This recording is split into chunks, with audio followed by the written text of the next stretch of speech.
I can't tell you how excited I am to be here, surrounded by such an incredible group of educators and of learners. So I just wanted to thank each of you for being here this morning. I want to thank South by for having me. And just on a personal note, selfishly, I want to say it is so exciting to be talking to real people in real life. I spent a lot of time online, so about half of my conversations are responding to strangers saying, "Drake really out here teaching kids to read." So.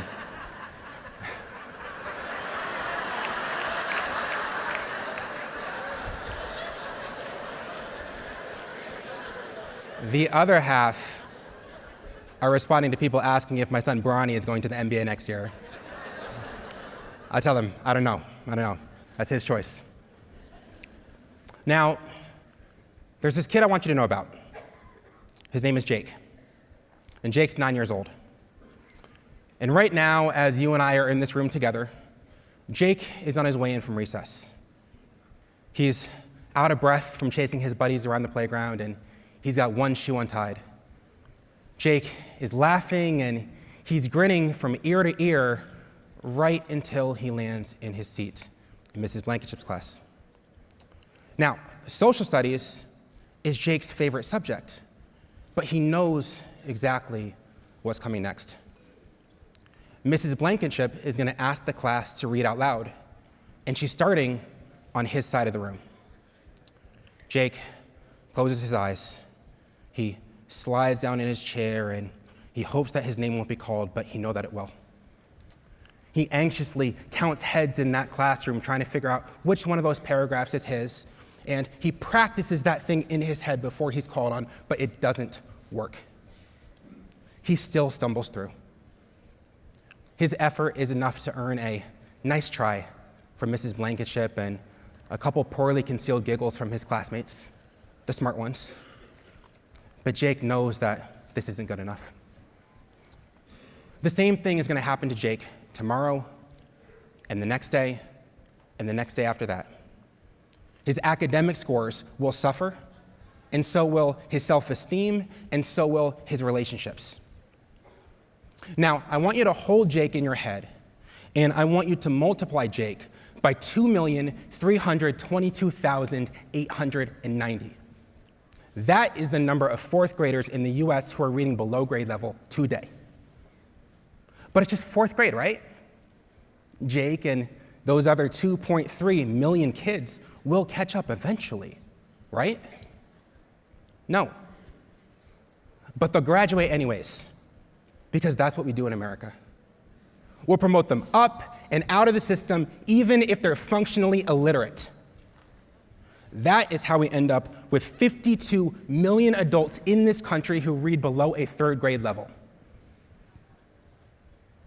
And let's be clear, the issue with our catastrophic literacy crisis is not that kids can't read Captain Underpants or adults can't solve their daily Wordle.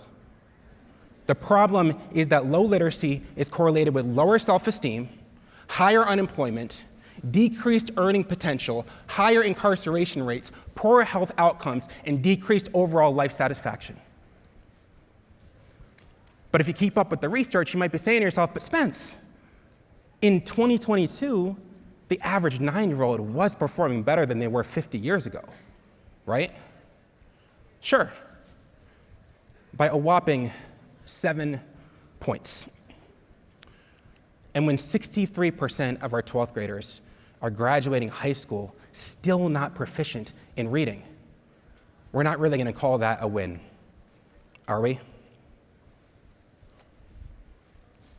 Now, the most frustrating part of all of this to me is that despite all of the research we have linking low literacy rates with all these different negative outcomes, we have decades, literal decades of research, of meta-analyses, of brain scans telling us exactly what to do about it. We know how the brain learns to read. We know how to teach it. And yet, in 50 years of learning, of researching, of talking, 7 points of progress. Clearly, we need to stop talking about the literacy crisis, and we need to do something to fix it.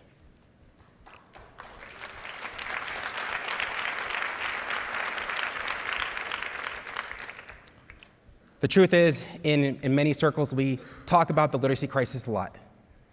And this has become a little bit more of a knowledge campaign than an action campaign. It's become a competition of who's right and who's wrong, of who knows how to talk about the research in all the right ways, using all the right words, and who doesn't, of who's got that perfect little vowel valley on their sound wall in their classroom and who doesn't. That laugh was the teachers. They know.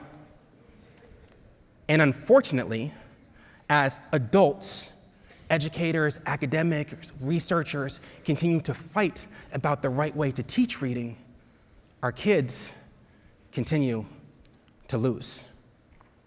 Because when adults fight, kids lose, even if you win the argument. So to me, the question we should be asking is not whether we are facing a national crisis in literacy. It's not whether this is a national state of emergency or whether it's impacting every single person in this room in some way, shape, or form or fashion, because we know these things to be true. The question we should be asking is, what can we actually do about it? What can we do about it? In just a moment, I'm going to share with you 5 things we can do to help everyone learn to read.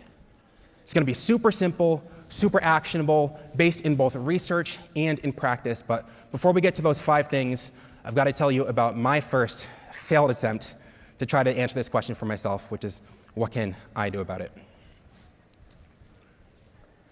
In 2012, I graduated college and I joined Teach for America.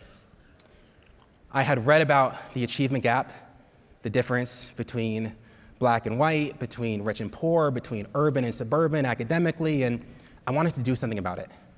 I wanted to help. That summer, in my training, I taught a class of 9, count them, 9 whole 3rd graders for 60 minutes a day, and I rocked. I mean, I taught the hell out of those 9 kids. I thought I was going to be the next teacher of the year, right? I came into my school year feeling confident. But when I got to my actual school with my actual class of 25 kindergartners,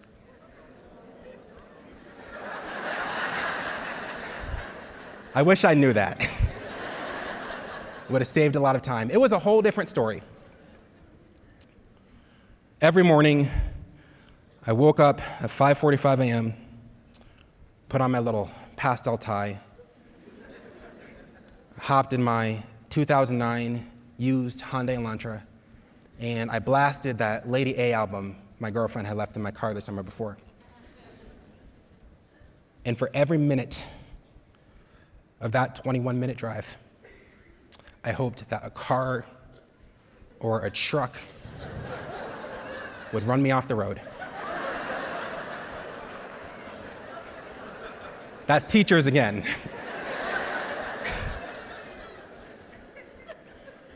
I wanted to get injured just bad enough that I could quit without quitting. And the evenings weren't much better. Every night, I'd microwave that same sad bowl of Chef Boyardee ravioli, overstuffed. Of course, I still had standards. And I'd work and work and work until I passed out from exhaustion. I woke up the next day, I put on my tie, and I did it again.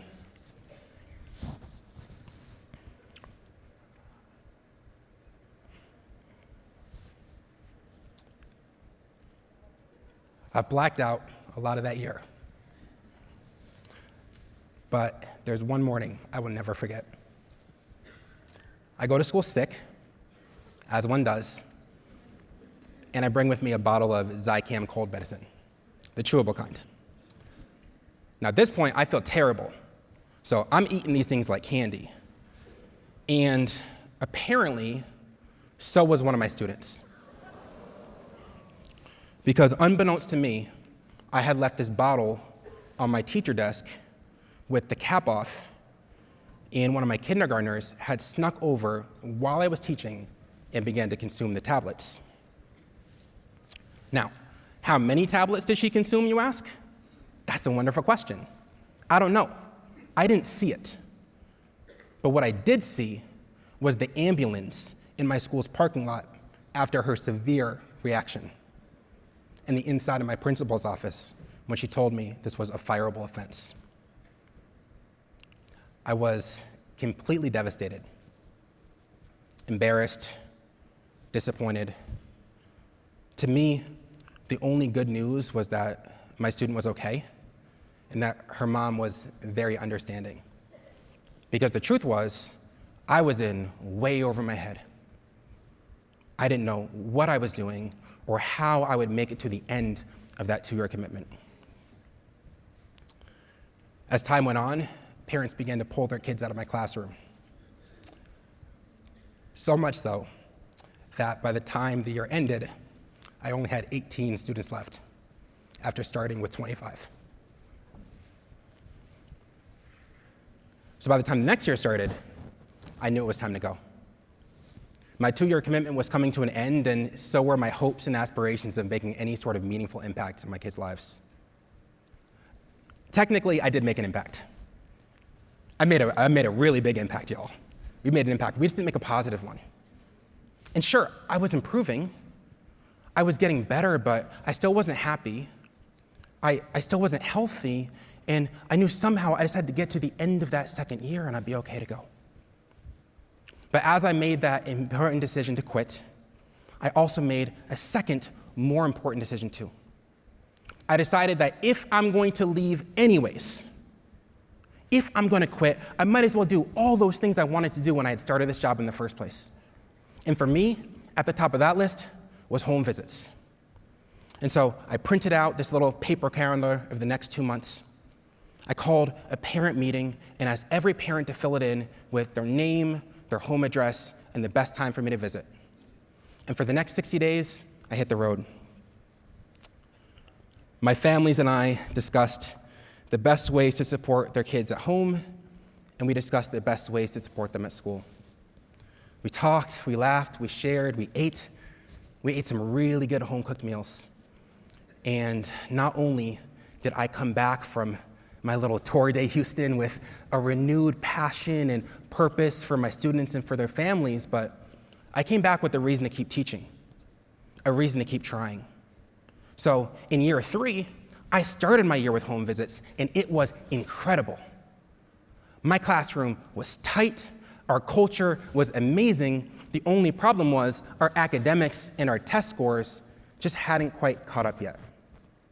In fact, because I'm a bad person, I remember exactly where our test scores were. We were 4th out of the 7 kindergarten classes, because charter schools keep that kind of information. 4th out of 7, my families and I, we weren't pumped. Not excited about it, but we knew we had laid the foundation. We knew we had planted the seeds for our kids to be successful. We just needed more time. We needed another year to prove it. Problem was, at this time, my school did not let you loop up to the next grade level and bring all of your kids with you. If you were to go up a grade level, you had to mix up the kids. And to me, that was a non-starter. Not because I couldn't lose all of my kids, but because I couldn't lose all of my families. And so with my back against the wall, knowing I needed to take all of them, I did what any logical person in my position would do. I bribed my principal with crawfish. And apparently, this was a tremendous weakness for her. Big weakness, because I found her favorite crawfish restaurant, took her out, we talked, we ordered some crawfish, and right as she was sucking the brains out of one of those bad boys, I let her know, yeah, I'm gonna need all those kids. I'm gonna need them all to come up with me. And she let me do it. She let me take them all. And so we went to 1st grade, and we had our best year ever. No longer was I alone in the classroom, but I had parents leading small groups of students for me.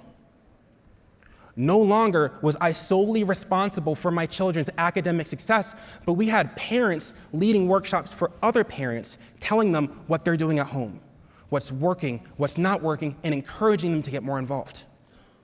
I began to implement what I now know to be called the science of reading, where we built out a more structured, longer phonics block, and I helped parents build out the same thing at home. By the end of this year, our class was not only the highest performing class in our school, we were one of the highest performing classes in our national charter network of over 200 schools. Thank you. We went from being behind our peers, who were already behind themselves, to outperforming children at the richest, the most privileged, the most selective schools in our city by far. That summer, I won 2 teaching awards for $30,000. And to this day, I consider this to be one of the bigger ironies of my career, that I would be the one celebrated for our success, because my students had 28 teachers that year. I was just the one in the classroom. Now, the point I want to make before moving on is, as educators, there's only but so much we can do on our own. The burnout, the exhaustion, the frustration, the lack of resources, it's real. I've lived it. But sometimes the challenges that feel the most insurmountable are simply the challenges that we've been trying to tackle by ourselves. Now, fast forward 8 years to today, and my classroom is now called Toddlers Can Read. And we now consist of over 3.5 million families online who are doing this work together. Here's the catch. Toddlers Can Read is not a tutoring program. It's not an online game or app for kids to play. In fact, our students aren't even the kids themselves. It's the kids' parents. See, at our core, Toddlers Can Read's mission is to empower parents and caregivers and educators to partner together and share the responsibility for our children's success in reading, just like I and all those families did all those years ago. Now, when I named my business Toddlers Can Read, I knew this was going to piss some people off. I knew we were going to get this pushback of, it's too soon, it's too early, why force them, all this stuff. I knew it was coming, I planned for it, I was ready for it. But one thing I never anticipated when I named my business Toddlers Can Read is the number of adults who still can't. And 2 things to know right off the bat when I show you this message here. First, I did get permission to share this, but the person who sent me this message, she said that some of her friends follow me, and she doesn't want them to know the truth about her reading ability, and so she asked me to use a different name. So for the sake of this story, we're going to call her Sarah. Second point to make here is we get anywhere from about 50 to 1,500 DMs a day, depending on the day, depending how viral we are, all that stuff, right? We get a lot of messages. And in order to reply to every one of those messages and to give people the support they need, we have to take advantage of this feature in Instagram called saved replies. Now, what a saved reply is, if you're unfamiliar, you type a single word and the rest of the response pops up. It's something that you've written out in advance and you just know, I type the word, the thing pops up, I click send. Now, when you get the number of messages that we do, you can't waste a reply on a question that only gets asked every now and then. You can't waste a saved reply on a question that only impacts a small percentage of the population. No, we save our replies for questions that get asked every single day, multiple times a day, by people all over the country. So when Sarah reached out to me, an account, mind you, named Toddlers Can Read, and asked if I could help her, as an adult, learn how to read, I hit her with the saved reply. I typed the word adult, and the entire message popped up, and I clicked send, and I expected that to be the end of the conversation. But Sarah was persistent.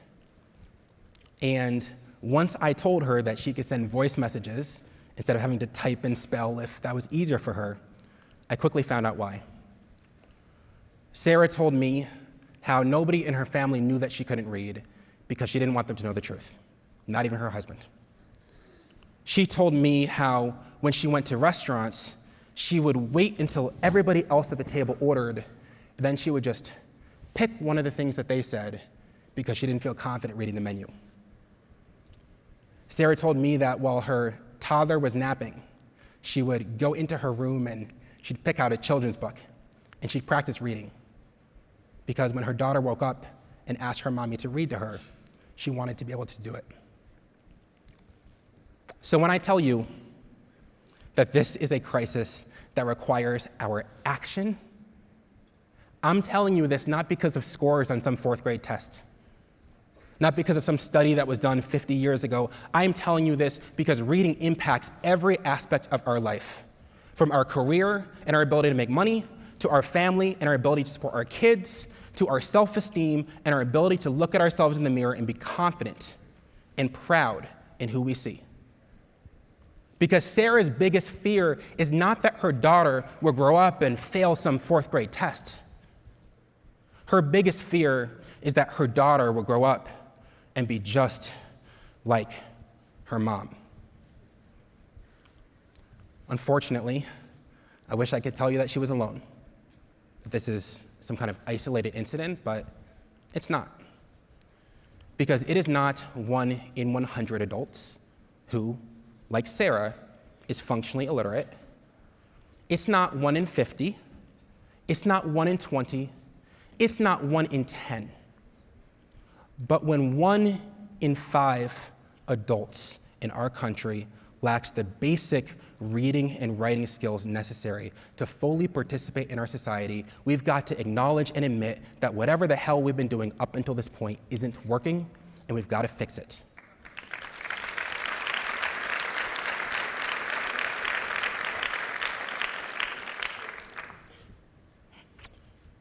So I want to share with you 5 things we can do to help everyone learn how to read. And right off the bat, y'all, I know this is a big challenge. I know this feels daunting, but in a room like this, full of some of the brightest and most passionate and innovative educators, I think it's our responsibility to make this happen. And full transparency, y'all, I wanted to make an acronym for this. I wanted it to be like fun and catchy. And as I got started, the letters were R-A-S-H, rash. And then I added a 5th point, and it was rashes. And so I just finished practicing Sarah's story. We hit that emotional high note, and I'm like, all right, guys, educators, we've got to give our kids rashes. We just have to do it. They deserve it. And I was like, no, that's not going to work. So we're going to do 5 things we can do to help everyone learn to read. No acronym here, but we're just going to try and keep it simple, bust through these 5 points, and figure out what we can do. Sound good? Sound good? Thank you. Number 1, we've got to know the research. And when I say know the research, I don't mean all of the research. I mean, at a very basic level, we've got to understand how kids learn to read. Now, in the literacy world, I've kind of previewed this for you. There's been this thing going on for a long time called the reading wars. This is where there's groups of people who are arguing about the right versus the wrong way to teach reading. Now, on one hand, you've got folks who say kids learn to read from memorizing these long lists of sight words, from looking at the picture, from guessing based on the context. On the other hand, you've got people who rightly say that kids learn to read from phonics, which is knowing the sounds the letters make, and phonemic awareness, which is us being able to kind of combine them together into words, right? I understand you may not know the debate. I understand you might not be as familiar. So just to figure out which one of these works better, I've got a little activity for us to practice so we can see this on our own, okay? So in just a minute, don't get nervous. I'm going to challenge you to read the 4 words on the screen, okay? I'm going to show the words. I'm going to point to the room, and when I point, I want you to read me the first word. When I point a second time, read the second word. The third time, read the third word. Sound good? Okay, completely random, completely made up words, never seen it before. If you have, I don't know what you're reading. But just wait for my cue, I'll point, and then go ahead and read it out loud, okay? Word number 1. Excellent. Number 2. Wonderful. Word number 3. Final word is tricky. Plexintic, A+. Really, really good. Really, really good. And as we heard, clearly, there is a right way to read these words because we all said the same thing. Now, did you know the right way to read those words because you looked at the picture? You can answer it. Was it the picture? No, there were no pictures. Did you know because you had memorized it and remembered it from some list of sight words in first grade? No. Was it because you have been paying such careful attention right up until this point, and you knew based on context that for this slide, those words were just going to make sense. They just felt right, right? It was a placentic moment. We just knew it. It's ridiculous. You knew those words because English is a phonetic system. We have letters that come together and represent different sounds, and we can combine those sounds into words. That's how you knew that system. And the truth is, if you know this, you can read almost any word you see, even if you've never seen that word before. This is why, to me, the reading words are bullshit. We know. We know.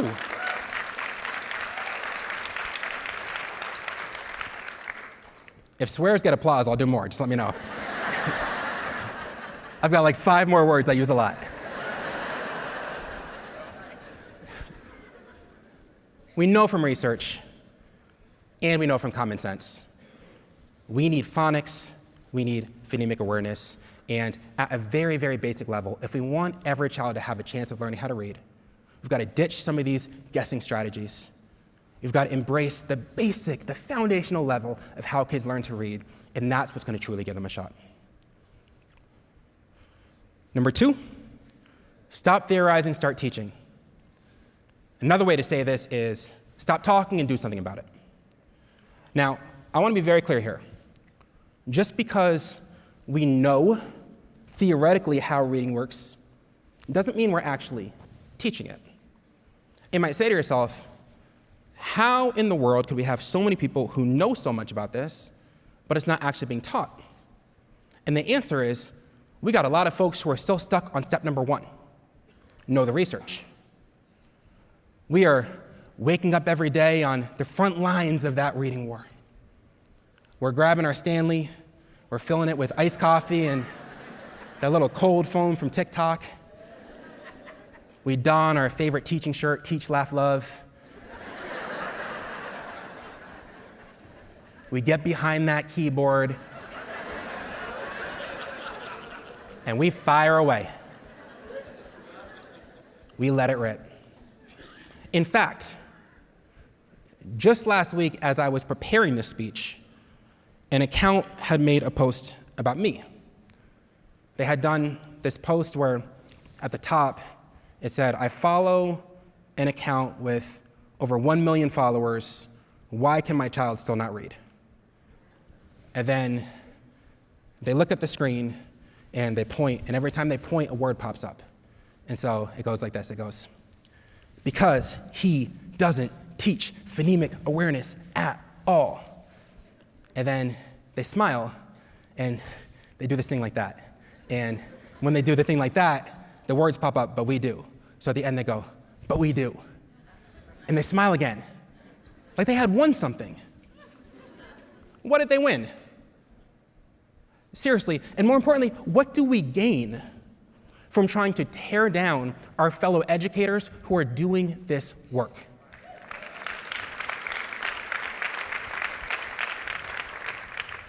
Now, I don't share this because it's personal to me. I share this because this happens every single day.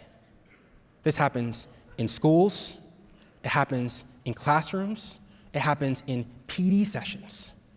It happens all the time. And I just want to say that as adults, as long as we take more pleasure in pontificating and proving points and arguing with other adults, our kids are going to continue to lose. This is not some theoretical exercise where we think about what we should do or would want to do in a perfect situation. This is real kids and real families in real life who need real support. So once you know this stuff, it is incumbent upon you to stop theorizing, start teaching, and support the other folks who are doing this work as well. Number 3, keep it simple. This is probably the most important one here. Keep it simple. What do I mean here? We've got a lot of people who want to be doing this work. They know the basic research. Okay, here's how kids learn to read. And they are actually not theorizing. They're trying to take steps. They're trying to make action, but they just don't know how to get started. See, this happens in many fields, but in reading particularly, where because we know so many things, it can be hard to organize that information and know what to do first, and know what to do next, and know what to do after that. I've talked to countless teachers who are overwhelmed by their curriculum, the scripted curriculum, every single step, every single thing, the scope and sequence. It feels like a lot, and it can make it hard to get started. I've talked to countless parents who don't even try. I mean, it's just so foreign. They say, how could I possibly do this? And I'd like to propose to you that there is a simpler way to do this. There's an easier and a more effective way than trying to teach everything at once. And to make this point, I'm going to use an analogy. So we're going to talk about basketball for a moment, okay? Let's say that you're a basketball coach. You want to teach your kids to play basketball. A couple big skills they need, right? They've got to know how to dribble, how to shoot, how to pass, how to rebound, how to play defense. So we'll call this 5 big skills. Easy enough. We can teach 5 things, right? Well, if you take any one of those skills and you break it down, you're going to realize really quickly there's a whole bunch of other skills that go into that. So let's take dribbling, for example, right? You're like, hey, we're going to teach basketball, 5 skills, focus on dribbling. Well, in order to teach someone how to dribble, they've got to have the gross motor skills to push that ball down to the floor. They've got to have the aim and the accuracy to kind of pinpoint that spot in the floor where it pops up. They need the hand-eye coordination to place their hand exactly where that ball is coming back to. They need the fine motor skills to be able to kind of cup and place their hands in just the right spot to kind of get that ball and push it back down. And they need the stamina, the perseverance, the effort, the will to continue to do that over and over and over again with increased speed and accuracy and precision. But you'd never walk into a basketball practice and see a group of kids sitting around a circle practicing fine motor skills, would you? No. Because a great basketball coach understands that just because basketball takes a lot of skills doesn't mean we have to teach every single one of those skills. And if we tried to, even if we tried, sure, we might teach some of it, but it will be really challenging to teach all of it, and we've probably wasted a lot of time. So what a great coach does is they assess their team. They say, okay, where are we at in our dribbling right now?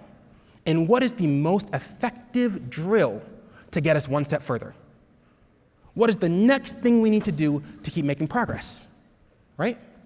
And I think intuitively, we know this not just from basketball, but from other fields. We know that when there's a lot of ground to cover, we don't have to cover every single little detail, but we've got to prioritize. We've got to focus. We've got to find those most important and most effective activities. And yet, when it comes to reading, we've made this super complicated. This is from a very popular kindergarten curriculum. This is a scope and sequence. And no, this is not the scope and sequence for reading in general. This is for one specific section of reading called phonemic awareness for kindergarten. All of that.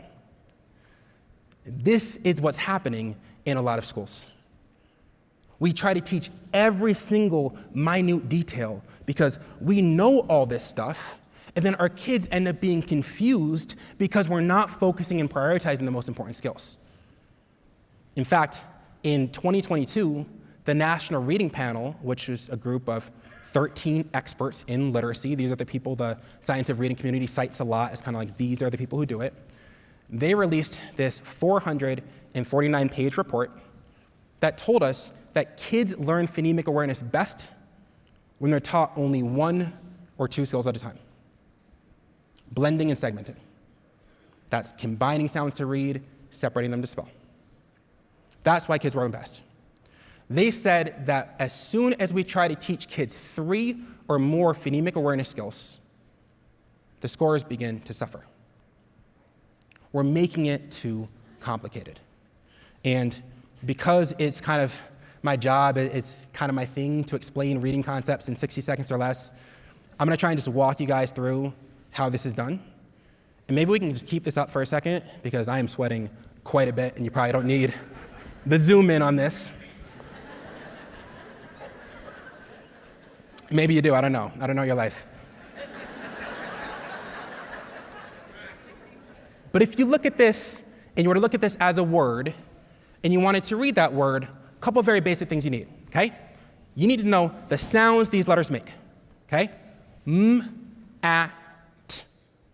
And you need to be able to stretch those together into words. Mat, mat. That's it. You're reading. Now, that stretching part, it can be tricky for kids. So if it is, we start with two sounds. We start with the word like at, and we build up from there. We go from 2 to 3 to 4 to 5, and we gradually increase the number of sounds. Now, that's not it, but that's most of the way. So once kids can do this well, we need to start teaching them the advanced sounds and the rules that go with those sounds. Things like the S and the H together saying shh, or that Y at the end of words, which can say E or it can say I. And there's kind of situations in which it says H.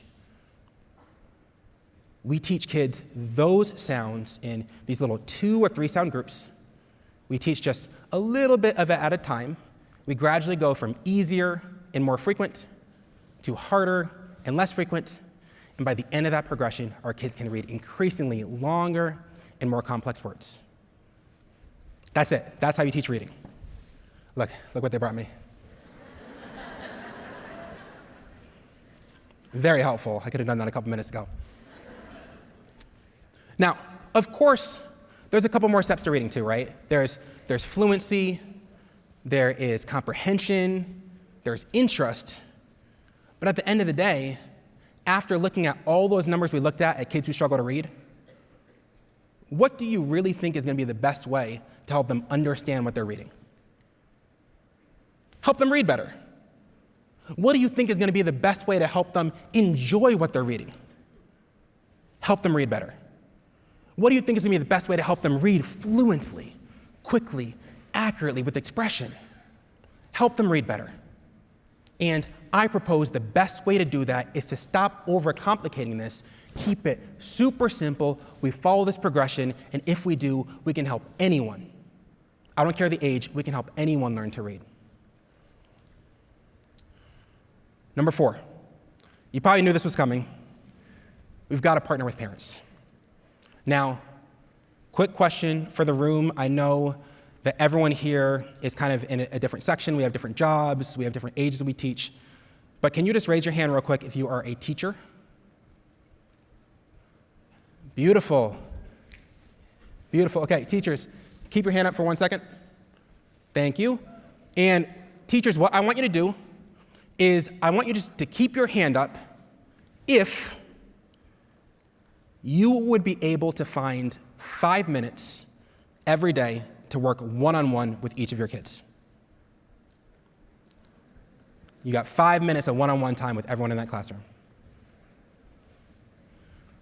We got like 8 people in the front. I want to know what school you teach at. I think I would have had a better time. Most of us can't. Most of us can't. And I want to do that same question for parents now. Can you raise your hand if you're a parent? Parents, I'm not saying that you have to, but how many of you, if you wanted to, could find 5 minutes to work one-on-one with your kids? It's pretty much everybody, right? There's this thing that no one is talking about when we talk about reading, because we always talk about here's the exact steps to do it. We have teachers who have the skill but often lack the time. And we have parents who have the time but often lack the skill, and we're not communicating. And I'm not saying being a parent is easy. I'm not saying you have tons of time. God knows, I know this. But what I am saying is it was fundamentally different teaching my son to read at home one-on-one than it was trying to teach each of my kindergartners and first graders. And every teacher turned parent I talk to says the exact same thing. They all say the same thing. I was a former kindergarten teacher, I was a former first grade teacher, former second grade teacher, and now that I've got my own kid, I want to start working with them one-on-one because I didn't have that time in the classroom. And here's the importance of this, because it's not just time, but it's what time allows. Because when you have the time to just do 5 minutes of one-on-one instruction, what that means is you can tailor your instruction to exactly what the child needs. You can look at their data and give them specifically the sounds they need to practice. You can give them the exact length of words, whether it's 2 sounds or 3 or 4 or 5 or 6, the exact length that they need to be successful. You can look at their interest and their engagement, and you can pick activities that your kid likes. If you're practicing letter sounds, your kid likes to move, you can tape them around the room and have them run around to them. You can put them on the floor and have them jump off the couch and say the sound when they land. If you're practicing blending, you can put the letters in front of a train and have the train move around and they say the sounds as they go, or they can move a rocket ship across the sounds. There's lots of ways you can do this. And truthfully, the only limit is your creativity. But that one-on-one time is golden. And as educators, there's only but so much we can do in a classroom. That when we partner with parents, we help parents know how to support their children as well, amazing things can happen. And last point here, get started now.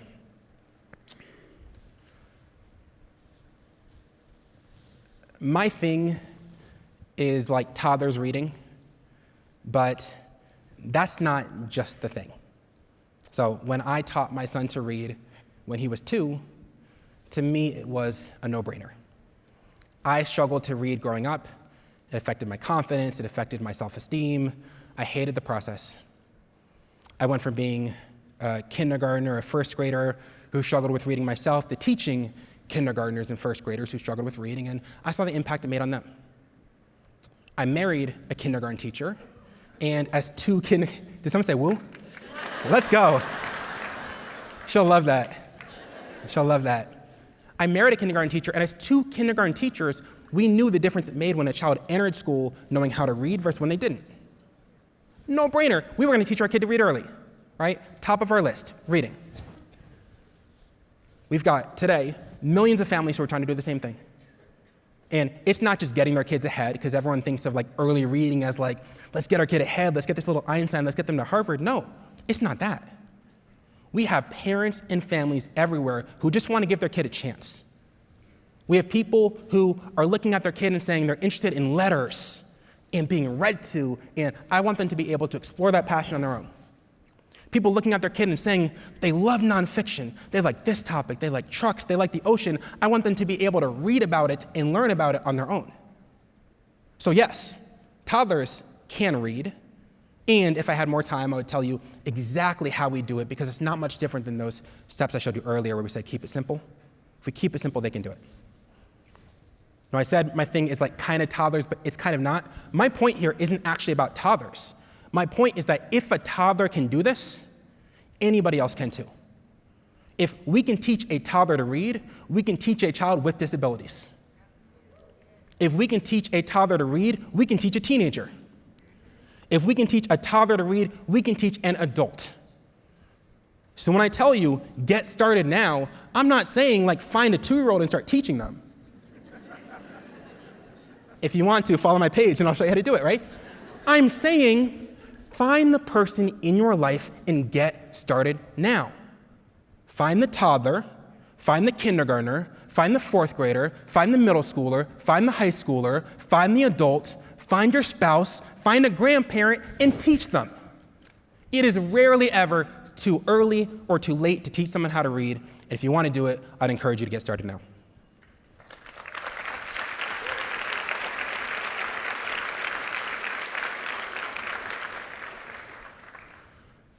And when we follow these steps, we know the research, we stop theorizing, we start teaching, we actually take action. We keep it super, super simple. We partner with parents, and we get started now. Anyone can learn how to read. And I've got just a couple very quick prepared remarks here to close, because I want to save time for questions, but let me just finish off by saying this.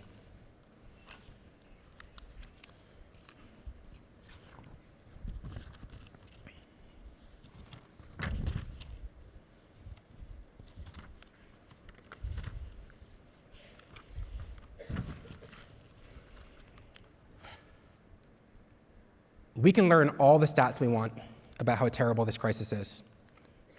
We can hear all the stories about how real kids and real families have been impacted by our inability to give them the instruction they deserve. We can understand on a very theoretical level that we've got to do these 5 steps to give people a fair chance at learning. But for many of us, there's still that voice in our head, that voice that says, but what about this kid? But what about this parent? Maybe it applies to them, but not me. But if we don't genuinely believe in our hearts, in our core, that everyone can learn how to read, then why are we here? I'm tired of folks saying no child left behind, and what they mean is no child with privilege left behind.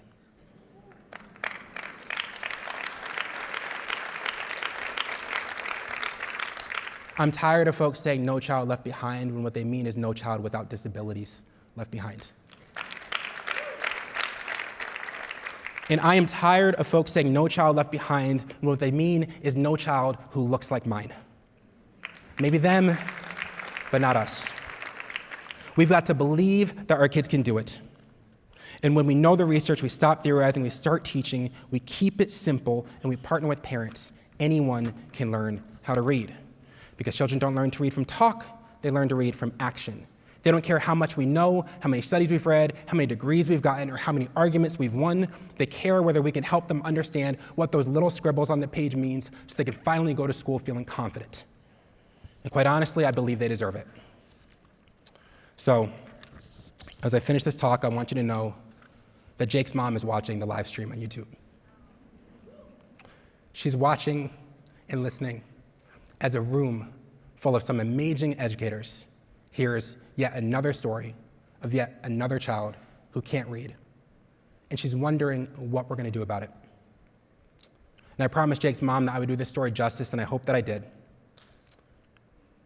But if we're honest, this isn't a story about one boy, because we all know a Jake. Some of us are making apps for Jake. Some of us are creating policies for Jake. But we all know someone who is struggling, and the time has come for us to stop talking about it and start doing something about it. If you're sitting here today and you are Jake's teacher, let's help get Jake and his family the resources they need to be successful. Know the research, put it into action, keep it simple, and get started now. If you're sitting here today and you are Jake's parent, I implore you to start now. Don't let anyone tell you what you or your child cannot do. I don't care your background. I don't care your race. I don't care your income. I don't care your religion. I don't care your zip code. You can support your child with their learning, and you can get started now. And finally, if you're sitting here today and you are Jake, and you've been living with this shame and with this burden for so many years that so many adults tell me that they go with, I just want you to shoot me a DM after this conference, because my team and I are working on some resources for adults, and I'd like to give you just a little bit of support with your reading. South by community, it's time to stop talking about the literacy crisis in America and start doing something about it. Who's ready? Thank you.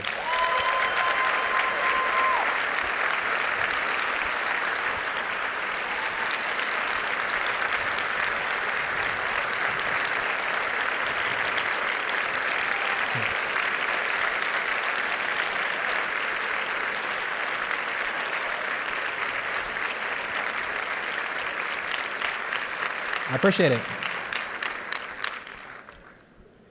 Does anybody know how many minutes I have? 9? Wow. Okay, I thought I was going to have 1. Couple quick questions here. What are some of the most pervasive myths about reading instruction that need to be debunked, and how do they hinder effective teaching practices? Wonderful question. Okay. There's a lot of myths about reading instruction. I can go the early reading route or the science of reading route, so I'll do a little bit of both. Early reading, there's a lot of folks who think that if you teach a child to read too early, that you're somehow going to create a hatred for reading, that it's going to kind of ruin the process for them, they're going to hate reading, or that somehow it's developmentally inappropriate, it's too hard, right? We've got people everywhere teaching kids look at this letter. Sorry, look at this shape. Look at this round shape. This shape is a circle, right? We do that. Look at this color. This color is red. This is a cow. Cow says moo. But we turn around and say that's too challenging to tell a kid to look at that same shape and say that this sound says ah. We've got a lot of people who are doing work that are just as challenging as reading. They're just not calling it academic. And so when we get to academics, people get really, really concerned. The truth is, anything is developmentally inappropriate if we do it the wrong way. It's just like this drill and kill thing. Learning to read, if we incorporate fun and play in games, we can do this really early. And just by common sense, we know that if kids can read well, they're going to want to read later in life. As this relates to the science of reading, that point on phonemic awareness that I made, I think is really important. We have a lot of people in the reading community who think that we've got to teach every single thing. They say, okay, kids have to learn rhyming, and then they have to learn syllables, and then they have to learn blending, and then they have to learn segmenting, and they break each one of those things up into this really kind of like small subcategory and teach it in this really slow progression when we actually know that just focusing on one or two of the most important skills is going to make the most impact.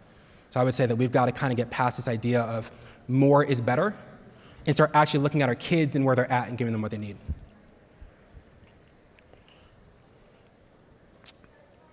Okay. If we wanted to provide training to adults to learn to read better, would you take this same approach? That's a beautiful question, because we do want to provide training to adults, but at Toddlers Can Read, our focus is helping parents teach kids, and not every adult has someone that can teach them, and not every adult is going to want to tell another adult that they can't read.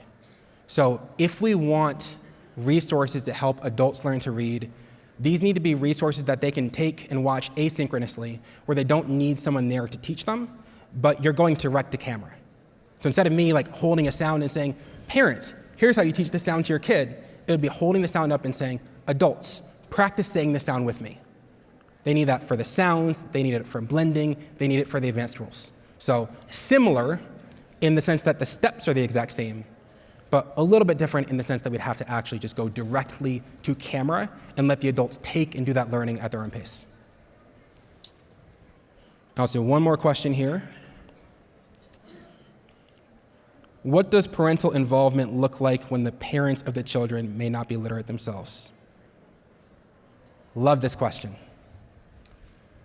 I think what it looks like is helping involve that parent as early as possible. Because we had that stat, right? The 52 million adults are reading below a third grade level. We can still help our kids before that third grade level, right? Like, there's kinder and first and second. And if you can help a parent teach their kid before they get to that level, when they're younger, that parent can still do it. And if they can't, we can teach them how to do it. A big part of my work, and I never anticipated this, is teaching adults how to say sounds. It's teaching adults just very, very basic rules. A lot of us don't know it. And so we can either look in the mirror and we can say, you know what?